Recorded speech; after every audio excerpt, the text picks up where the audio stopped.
Let's read the school play. Good morning, boys and girls, said Mrs. Jenkins. Good morning, Mrs. Jenkins, said everyone.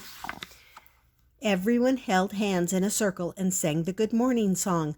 Good morning on my left, good morning on my right. May our day be filled with play until the stars come out tonight. Today, boys and girls, said Mrs. Jenkins, we will choose the roles for our class play. I want to be the queen, said Doris. We're going to be Frankenstein, said the Franks. There is no queen and no Frankenstein in this play, said Mrs. Jenkins. Our play is about keeping our teeth clean and strong and clean. Now, who wants to play the part of the dentist? Claude raised his hand and said, Me. Timothy got to be the toothbrush. Doris was the dental floss. Nora was the toothpaste. Grace was the bottle of mouthwash. One Frank was a caramel clump chocolate bar. The other Frank was a wisdom tooth, and Yoko was a cavity. Everyone went home learning the lines for the play. Everyone went home happy, except Yoko. Yoko played her violin, but the music sounded so sad that her mother asked, What's the matter, my little cherry blossom? I am only a cavity in the school play, said Yoko. Surely the cavity does something interesting, said Yoko's mother. No, said Yoko, the cavity just sits there. Then the caramel clump chocolate bar gets on top and says, I am stuck here forever. After that, the dentist puts a filling in me. Well, I will make you the best cavity costume anyone has ever seen, said Yoko's mother. At play practice, the class chairs were set in a half circle. They look like a mouthful of teeth, said Timothy. Yoko asked Nora if she would like to trade being the toothpaste for being a cavity.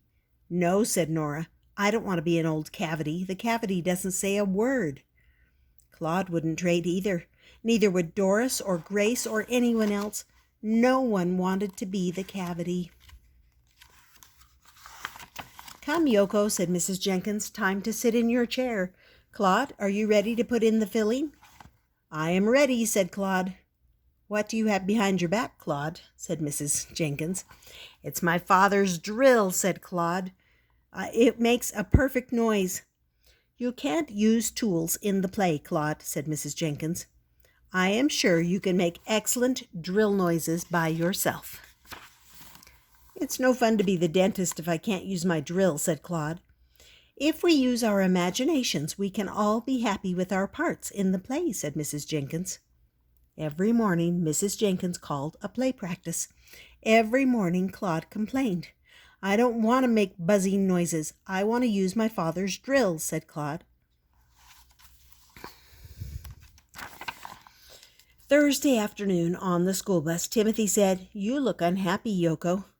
I don't like being an old cavity, said Yoko. Who would, said Timothy. What's in the suitcase, Timothy asked. My violin, said Yoko. Can I see it, Timothy asked. Yoko showed him. Can I try it? Yoko let him. But she had to put her hands over her ears. Stop that noise, said everyone on the bus. You know what? Asked Timothy. What? Said Yoko. The violin sounds just like a dentist's drill. Timothy plucked the strings. I love it. I want to do it again, he said. I have an idea, said Yoko. Yoko and her mother made her cavity costume. Yoko painted a box black. Yoko's mother made a white tooth top. On Friday morning, all the mamas and daddies came to the school and sat in their seats. The curtain opened. The play began. Timothy came out holding his toothbrush. He dipped into Nora's toothpaste and brushed every tooth up and down. Doris flossed between the teeth with a string. Grace sprayed blue mouthwash into the air. Then Frank, the caramel clump bar, came on. He sat right on top of Yoko's tooth box. I am stuck here forever, said Frank. The lights went out. The spotlight went on. The dentist came in.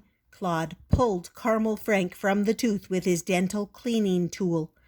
"This candy bar has made a terrible hole in the tooth. Now I must drill it and fill it," said Claude. Buzz, buzz. Suddenly, from inside the cavity box came the most awful drilling noise. Zin, zin, zin, zin, wowie, zee. Claude did not know what happened. The lights went on. All the mammas and daddies clapped and cheered.